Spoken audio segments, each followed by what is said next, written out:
Hello everybody, this is Roger with Roger's Reviews, and today we're going to be going over how to retire sooner than later.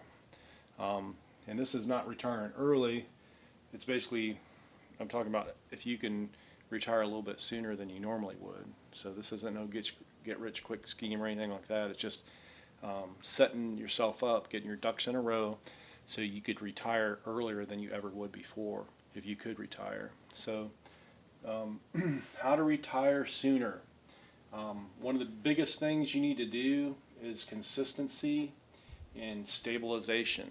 So what I mean by consistency and stabilization, you want to stabilize. You want to have a home base. Someone like, like every team, every army has a home base, a place where you can come back and you can stabilize, you can eat, relax, and recharge. R and R. Some people say R and R. I have R and R. R and R is rest, relax, and recharge. You want to have a good, stable, nice place to come back to and get your thoughts straight. Do what you need to do to get yourself ready to take on the world, because everything in life is going to try to tear you down, and there's a lot of people that are going to just cause you stress and drama, and there's a lot of outside things that are going to tear you down. So you want to have some place that you can go and you can relax. You can just pray or whatever, meditate, whatever you do. You can eat, you can sleep, you can just take a deep breath, you can shower, you can just basically just use this time to recharge, because you're going to need all that extra power and that energy to go out and accomplish your goals. So what's very stressful too is if you have a place that you can't afford and the rent's really high and you're struggling basically just to pay your rent. So that's not going to be a good place for you to relax, because you're thinking, man, it's like, how am I going to pay rent on this place? You're going to be, you won't be able to sleep. You won't be able to eat the right food. You won't be able to have a gym membership or anything to take care of yourself. So what I recommend, I know people don't like this, but live at home as long as you can. Your parents or whoever is paying all the bills. Let them let them have that stress for a while, and basically you can take that, won't be a stress of yours. You can stay home. You can just concentrate on working, educating yourself, maybe starting your YouTube channel, and taking all your money and investing, because you can invest young. Like if you invest now, it's worth 10 or 20 or 100 times more than you invest later, even if it's a smaller amount. I know you don't make that much money when you first start out, like before you're 18 or going through college, but if you invest that little bit, you can invest 50 or 100 bucks a week now, and it'll be worth more than 1,000 or 10,000 a week later in life. So just remember that. Even though it's a small amount, if your money's compounding, it'll be worth more to invest a little bit now than a lot later. So if you can't afford, if your parents kick you out or whoever kicks you out where you're staying, you want to find a small place that it's very inexpensive but still comfortable. So if you get a roommate, like what I used to do is I used to rent my rooms out, but sometimes you don't get the right people. It's so stressful, it's not worth it. You're better off just to get a small efficiency apartment and keep your overhead low, but still a place where you're comfortable and can rest, relax, and recharge. What I used to do, I started a tree service, so I would get an office big enough where I could live there, so I didn't have to pay rent on an apartment, which I would never be at, and then rent on your business facility. And sometimes they frown on this, but I always lived by myself, and I didn't have much people living with me, so I was able to get away with living at shops and stuff like that, even though, I was on a budget and I was trying to save money. And I think that's one of the reasons I was successful, is because I was able to not have to pay all that money out, and I could put more money back in my business. But a lot of times too, people ask me like, hey man, it's like, would you start a tree service today or a landscape company, or what would you do if you had to do it all over again? Honestly, I'd probably just get a small apartment. I'd get a good job, good consistent income, educate myself, start a YouTube channel, and maybe do a little side gig. But I would take my little monies and I would invest them. I might even work for a tree service and have a little side business where I ground stumps or trim trees, but I wouldn't go overblown like I did. I would just make a steady, consistent income, have low overhead, and compound my money when I was young. So, good thing to do is if you can't afford a place, or say you want to save more money. What I did, I bought a motorhome when I was younger, and I asked somebody if I could park it on their property, as long as you have like a water hookup and a place to drain your sewer. It's really a really cheap place to go, because you can buy a used motorhome for almost nothing, because there's a lot of people have motorhomes or have RVs and stuff, and they never use them. And a lot of times if someone passes away, like grandparents or something, they get one, they don't even want it, and a lot of people don't want to spend a lot for them. So a lot of times you can get a great deal on a motorhome. Just park it on someone's property and save all that money that you would be paying in rent and invest it. And there's a girl on YouTube. She was wanting to go to college after high school, and she found out her parents didn't have any savings. They said they had all the money for college, they didn't. Well, she lived in her van. She bought a van, lived in it, parked it in the parking lot, and worked out of her, or lived out of her van. And she kind of did like I did. When I had my first shop, we didn't have a shower or anything, so I got a gym membership for $10. I would just go to the gym, work out and shower and clean everything up, go to the laundromat, and do my laundry. But I lived at my shop.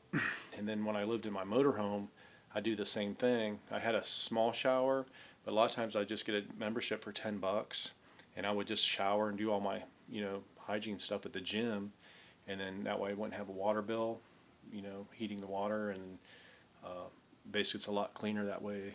And, you just go to the laundromat and or go to a friend's house and do your laundry. But that's a way to keep your low overhead. I know it's an extreme thing, but man, when you're starting out, if you can save 10 or 20 bucks any way you can and invest it and compound that money, it'll make a huge difference later on. But like that girl, I forget what her name's, Jenny or something like that. She made like 3 or 4 videos of living in her van. It blew up. She became like famous in like 3 videos. So who knows? You never know what can happen. The best transportation is no transportation. If you have to pay for transportation, if you basically can get a bus pass, or you can get a bicycle, or you can get like electric scooter or something, best thing to do is try to minimize your expense, because a lot of people go out and buy a brand new car, and then they have to get full coverage insurance, and then the maintenance on a gas powered vehicle is just huge. And then you got to worry about the maintenance and stuff. It's just overwhelming when you first start out. So I don't recommend getting a car when you first start out unless you absolutely have to. What I used to do is I would get a scooter. I had a little Honda electric scooter, a gas scooter, and it got over 100 miles a gallon, and it was so cheap. Like it was like 3 cents a mile. And then like once a year I'd have to get a tire, and then every couple years I'd get like a battery and a belt.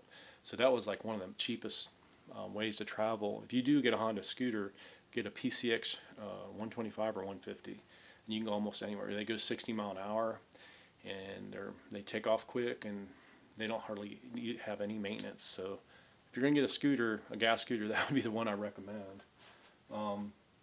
So you can either, and what's cool about scooters too in Florida, you don't have to have insurance. So if you don't want to pay insurance, you don't have to. But if you do pay insurance, you can get full coverage on electric scooter or a gas scooter for like $150 a year, full coverage. And I had full coverage. Somebody wrecked my scooter. I had actually paid me more for my scooter than I paid for it. And then when I bought it from an older gentleman that had a bunch of them. So it was like brand new, but I got it for like $1,300. It was worth over $2,000, and it was actually worth more a couple years later when they wrecked it. I bought it with 1,500 miles. It had over 15,000.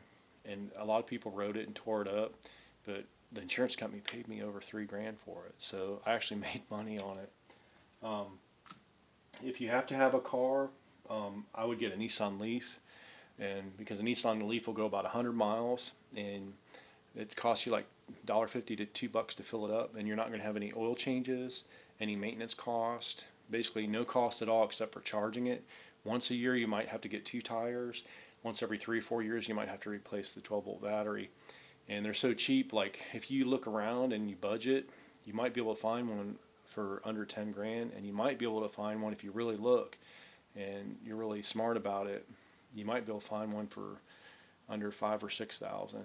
But just make sure it gets at least 70 or 80 miles to the charge. And as long as it runs straight, looks good, it's clean, and the battery's over 80 miles, I would get it. I would get it with a quick charger, and I would try to get a newer one if you can. If you can afford it, try to get one of 16 or newer with a supercharger, and try to get the LS or LV, and that one has the 30 kilowatt battery. You'll be able to get 130 miles almost on a charge instead of under 100.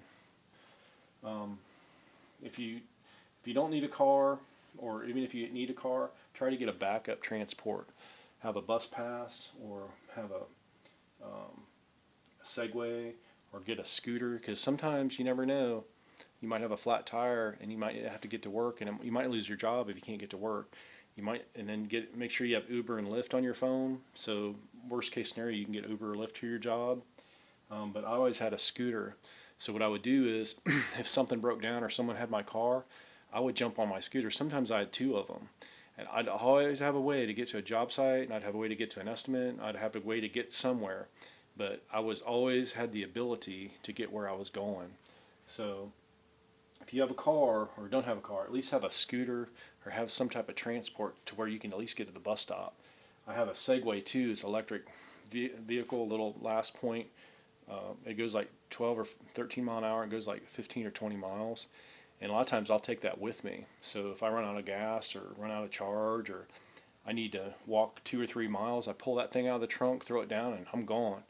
And if you have to charge your vehicle, sometimes if you live in an apartment or condo or something, you don't have a place to charge it. Sometimes you have to walk a mile or two to charge it. So you have a Segway, you put it in your trunk, go charge your vehicle up, pop it out, drive your Segway back to your condo or your apartment or your living quarters, and then when it's charged, you can go back and get it, and it's quick. It only takes you like 5 or 10 minutes instead of half an hour. So always have a good way to, always have an alternative transportation. I don't know, bicycle, Segway, electric car, Uber, Lyft, bus pass. Always have keep your options open.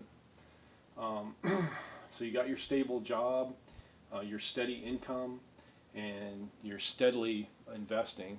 I don't care if it's every day.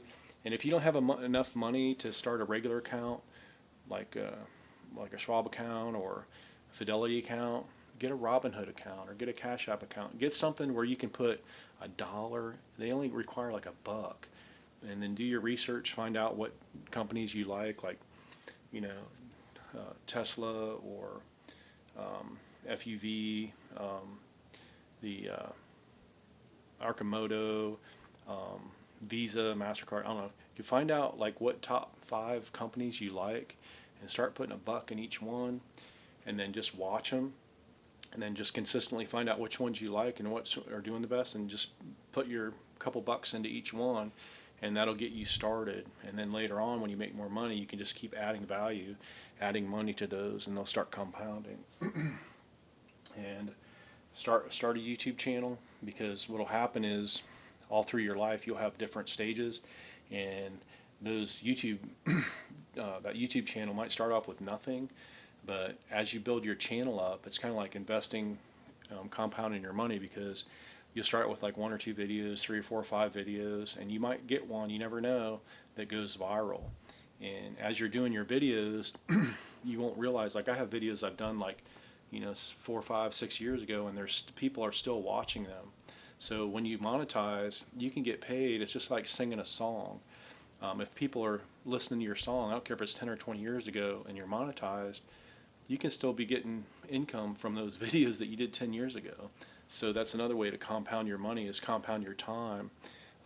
Because once that video is online or it's on YouTube, it's going to be like, it's kind of like doing, if you have 1,000 videos, people are watching 1,000 videos a day. So some of my videos get 1 view, some of them get thousands of views. So it's kind of like making 1,000 views. If you've made 1,000 videos a day, at least get 1 view. You get 1,000 views a day.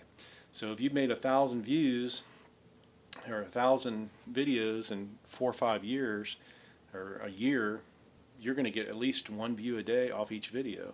Could you imagine, like after some of these people have been doing YouTube like 10 or 20 years, they're getting thousands and thousands of views, and it's just like regular viewership. It's not even anything that's went viral. It's just consistently doing videos all the time. So find out what your, if you have YouTube and a job and that's enough for you, that's great. But maybe you might have a passion or something. You might want to start a business on the side. I started a vending business. I started a cleaning company. I started a snow removal business. I started a landscape company.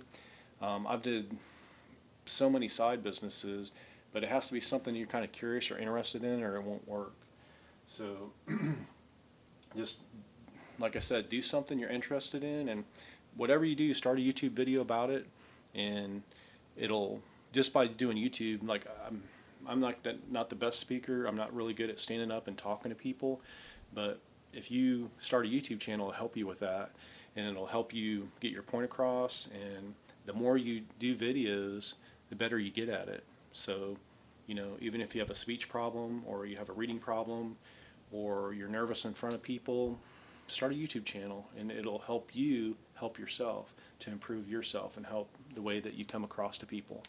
But anyway, this is how to retire a little bit sooner than later. The main thing is keep your expenses low, keep your overhead low, and keep a really good place that you can go back and relax and recharge. That's the most important thing, is invest in yourself, treat yourself right, and basically have a place to call your own, and then you can go and relax, and then that way you can recharge and you can do all these things later in the day. So have a place, and have one day a week you just relax and you shut your phones off, you shut everything off, you just take a deep breath, you relax, and you recharge, because everybody needs at least one day a week to do that.